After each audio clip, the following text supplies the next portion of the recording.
कार्यक्रम के पुण्यार्चक हैं श्री वर्धमान श्वेतांबर स्थानकवासी जैन श्रावक संघ ट्रस्ट, उपाध्याय प्रवर प्रवीण ऋषि चातुर्मास समिति। दोनों तरफ से पकड़ने में मास्टर कौन है? बोले तो भी गुनाह, नहीं बोले तब भी गुनाह है। माहिर वहां नहीं बोलते, यहां तक नहीं बोलते कि महावीर के गले में फांसी का फंदा डाला गया है। तुम पक्के चोर हो, तुम बोल नहीं रहे ना, प्रूफ हो गए तुम चोर हो। और चोर की सजा है, काला वैसी है, सामंत ने उनको सजा दी, किसको लटकाओ फांसी पर।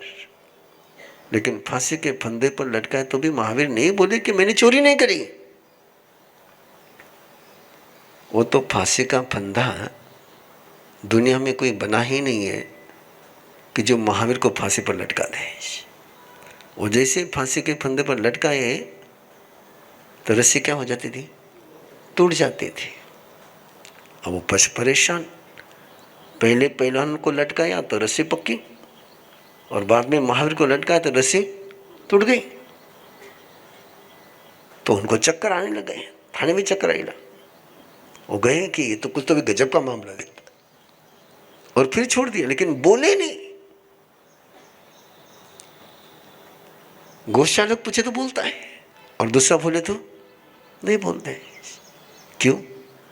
कब बोलना कब नहीं बोलना ये वो किससे तय कर दे? प्रज्ञा से तय करते। कौन सी प्रज्ञा? मेरे बोलने से कल्याण होगा क्या? मेरे बोलने से समृद्धि होगी क्या? मेरे बोलने से सुरक्षा होगी क्या?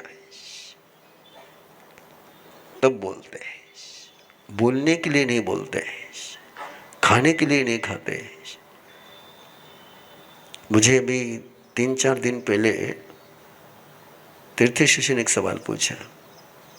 वो जिरन सेठ पुरन सेठ की कहानी आप सबको मैं सुनाता नहीं अभी, लेकिन याद होगी कि जिरन सेठ रोज जाकर के भगवान की प्रार्थना करता है कि मेरे घर पारने के लिए पधारो।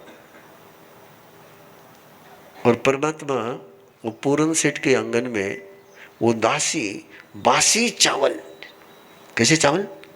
बासी चावल कचरा कुंडी में डालने के लिए जा रही है।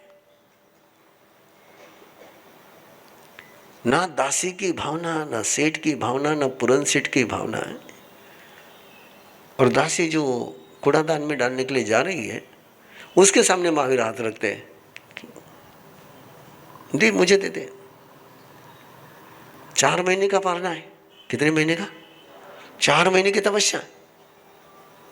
और उधर वो जिरन सेठ इंतजार कर रहा है महावीर आएंगे, और इधर ये दासी जो डालने के लिए जा रही है, ना पुरन सेठ के मन में भक्ति, ना श्रद्धा, ना कुछ। और वहां लेकर के हाथ खड़े के दे भाई। अब दासी ने देखा, कहाँ का कचरा कुंडी में जाऊं, यही काम निपट रहा है। तो उसने दिए, भगवान महावीर ने लिए। और जैसे भगवान महावीर ने 4 महीने का पालना किया तो देवता खुश हो गए। ये देवता बड़े गजब के, देवता बड़े गजब के। वे तपस्या में खुश नहीं होते। कब खुश होते थे? कभी खुश हो? हेलो, हाँ? पारना में।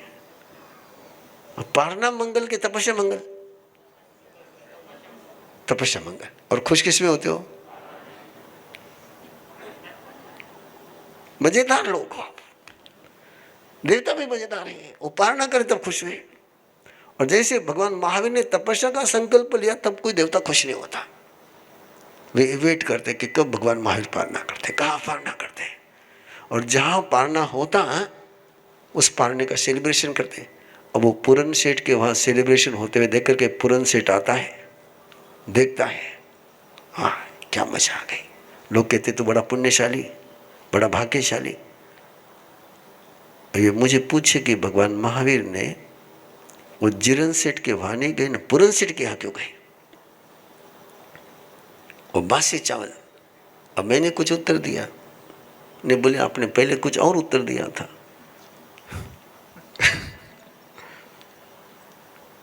तो यहाँ तो उत्तर रोज रोज उत्तर कैसा रहता है? हाँ बिल्कुल, अपने को पुराने उत्तर अपने याद रखते नहीं है। बासी रोटी काहे को परसनी, अभी जो रोटी आ जाए वो परस देनी। तो सवाल इतना ही कि जीरन सेठ के वहां नहीं गई, इतनी भक्ति इतनी भावना, और तुम सारे गीत गाते रहते हो, भगवान भक्ति के भूखे, भगवान भाव के भूखे है, भाव रे बेटे भगवान जावे।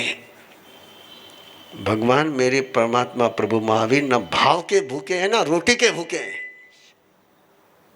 वो किसी के भूखे नहीं है।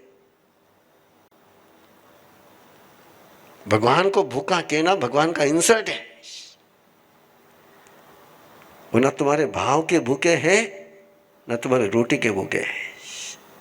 उनके मन में तो एक भावना है कि मेरी हर एक्शन से कल्याण हो जाए। अब जो पूरन सेठ किसी हालत में किसी साधु साध्वी के दर्शन करने का उसको कोई सवाल था ही नहीं।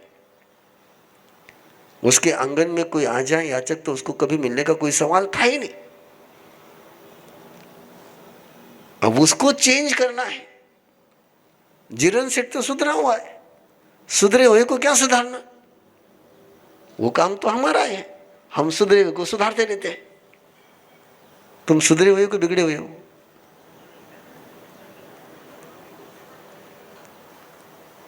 हेलो, हमारी धर्म सभा का एक बहुत अच्छा प्रोटोकॉल है। हमारी धर्म सभा में केवल सुधरने वाले लोग ही आते, बिगड़े हुए लोग आते ही नहीं। हम ऐसा हॉस्पिटल चलाते हैं कि जहां केवल पहलवान ही आते, पेशेंट आते ही नहीं। हॉस्पिटल किसके लिए चलाना चाहिए? हम किसके लिए चलाते हैं? पहलवान के लिए। देखो ना, सारे पहलवान बैठे हुए हैं यहाँ पर, सारे धर्म के पहलवान हैं, सब सुधरे हुए हैं। धर्म सुधरे हुए लोगों के लिए कि बिगड़े हुए लोगों के लिए? हाँ देखो थे। तो पूरन सेठ के वहां गए कि पूरन सेठ को सुधारना था, और एक पूरन सेठ सुधर गया। उस दिन उसको पता चल गया, अरे ये याचक नहीं होते, ये भगवान होते हैं। ये याचक नहीं होते हैं, ये भगवान होते हैं। तब मुझे बताओ, उसके बाद यदि पूरन सेठ को कोई आंगन में आया होगा तो पूरन सेठ उसको खाली हाथ जाने देगा? हाँ नहीं ना, पक्का ना। तो किसके लिए लिया वहां पर? वो जीरन सेठ बेचारा 4 महीने से भावना भरा है, घर के आंगन में इंतजार कर रहा है कि अब महावीर आएंगे, अब महावीर आएंगे, अब महावीर आएंगे, मेरे 4 महीने की भावना पूरी हो जाएंगी। लेकिन महावीर तो पहले ही पार ना कर लेते हैं।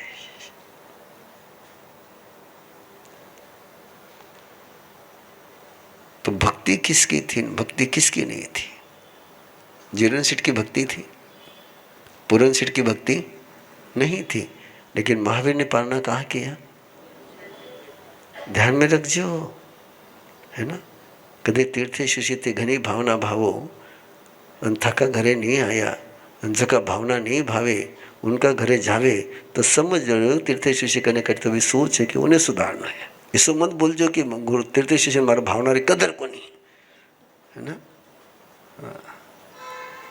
मां साहब इतनी भावना बाबा, इतनी भावना कभी आवोस को नहीं। तो उस समय कहीं याद करना, जीरन सेठ कितने दिन भावना भाई। और मैं तीर्थ शिक्षक पूछ सकता हूँ, कोई है क्या यहाँ संभाजी नगर में जीरन सेठ जिसने तुझे पिछले 2 महीने से कंटिन्यू भावना भाई हो? अठे तो 3 दिन भावना भवन नहीं आवे ना। तो से भूई पन्ने अनियाचारी, प्रज्ञा कैसी होनी चाहिए?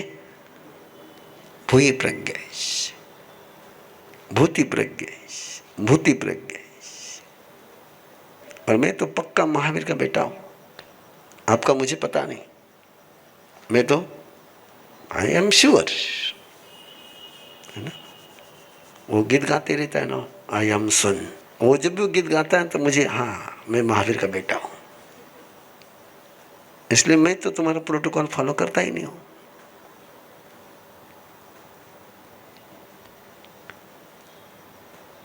जितने प्रोटोकॉल तुम्हारे प्रवीण ऋषि ने ब्रेक करे हैं, और कोई प्रोटोकॉल ब्रेक करने वाला मिलेगा नहीं आपको इतने। और प्रोटोकॉल ब्रेक करने के बावजूद लोगों का जो प्यार मिलता है ना, तो उससे और प्रोटोकॉल ब्रेक करने का मन होता है। और प्रोटोकॉल ब्रेक करने वाले को लोग इतना प्यार करें, तो फिर अपन क्यों प्रोटोकॉल ब्रेक करने से डरे, करते जाओ। से भूहि पन्ने अनि आचारी। आपको पता है मैं एक छोटी सी बात कर रहा हूं, मैं कितने प्रोटोकॉल ब्रेक करता हूं। मिरर में देखना साधु को मना है ना। इसलिए जो भी जानकार लोग रहते हैं ना, जब उनके घर में संत रुकते हैं तो सबसे पहला काम हमारा आने के पहले क्या करते हैं, वो सब मिरर को मस्त पैके पेपर लगा करके देखते हैं, ऐसा करते हैं कि महाराज साहब ने कड़े दर्पण देखो, उनको दोष न को लगाना है। बराबर है कि हेलो, बराबर है ना। और मैं तो आराम से 72 आवर्स क्या, मैं तो बढ़िया से बढ़िया मिरर लेकर के बैठता हूँ देखने के लिए ना। मैं तो अभी आपके यहाँ शिविर होने वाला मिरर का, पुरुषाकार का शिविर होने वाला मिरर का, मैं तो मिरर में देखता भी हूँ और देखना सिखाता भी हूँ। अंतर केवल इतना ही है, तुम दर्पण में देखते हो बाल की सा है ना, अपनों चेहरों की सा दिख रही है, और हम मिरर में देखते हैं मेरी चेतना कैसी है, मेरी श्रद्धा कैसी है, मेरे भाव कौन से चल रहे हैं, मेरा अंदर का स्वरूप कौन सा है, वो देखने के लिए हम मिरर का उपयोग करते हैं। आप मिरर का उपयोग किस लिए करते हो? हाँ, कटने अटूटे बाल नहीं जावन चाहिए, व्यवस्थित दिखन चाहिए, है ना। हाँ, कई लोग तो बिल्कुल मुपत्ति भी मिरर के सामने खड़े रहकर लगाते, करे धागो हटने उठने जावन नको।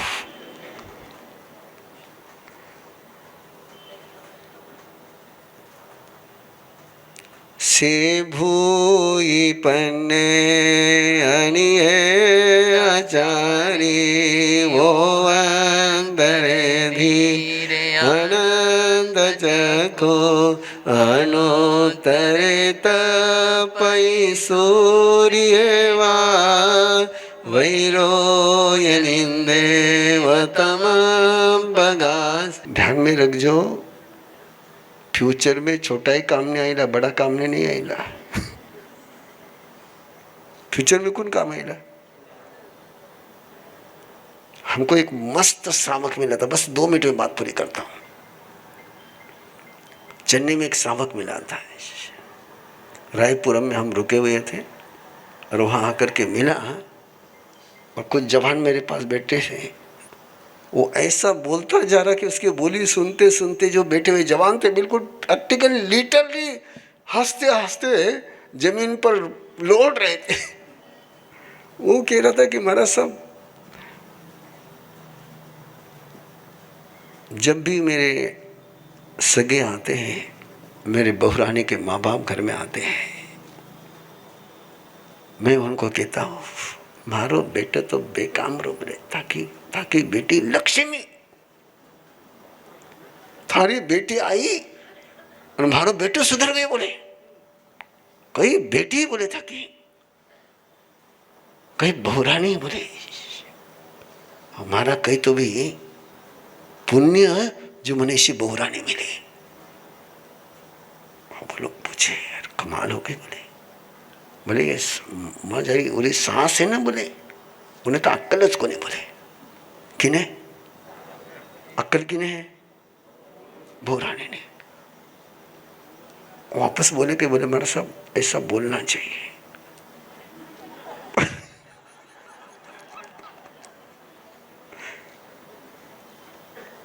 बुढ़ापा में सेवा कौन करेगा? बोले यदि मैं बहुरानी को नाम रखूंगा तो थाली में फल को कौन सा आएगा? और बहुरानी के मैं गीत गाऊंगा गरम गरम।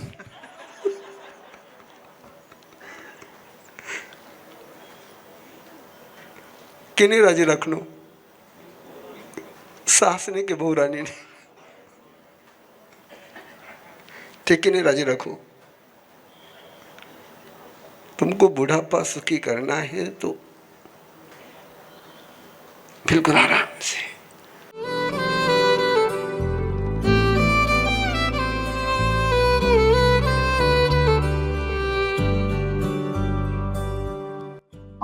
गुरुदेव, मेरा ये प्रश्न था कि मेरे हस्बैंड ज्वाइन नहीं हो पाएंगे इसके लिए, तो मुझे नहीं मालूम मैं उनको कैसे ज्वाइन करवाऊं।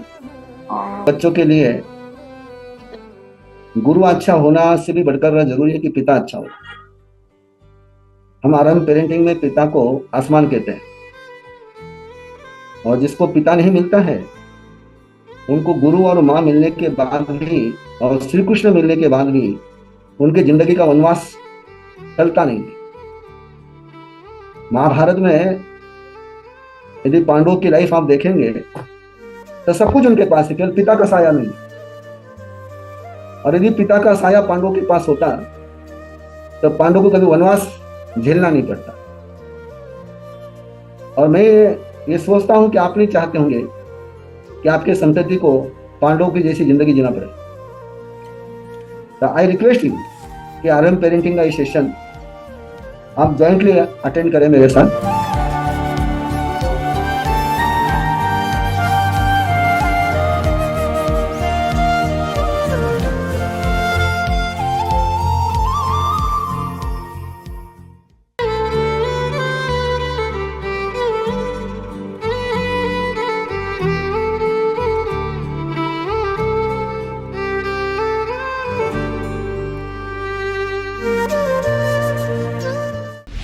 इस कार्यक्रम के पुण्यार्चक हैं श्री वर्धमान श्वेतांबर स्थानकवासी जैन श्रावक संघ ट्रस्ट, उपाध्याय प्रवर प्रवीण ऋषि चातुर्मा समिति, महावीर भवन, इंदौर।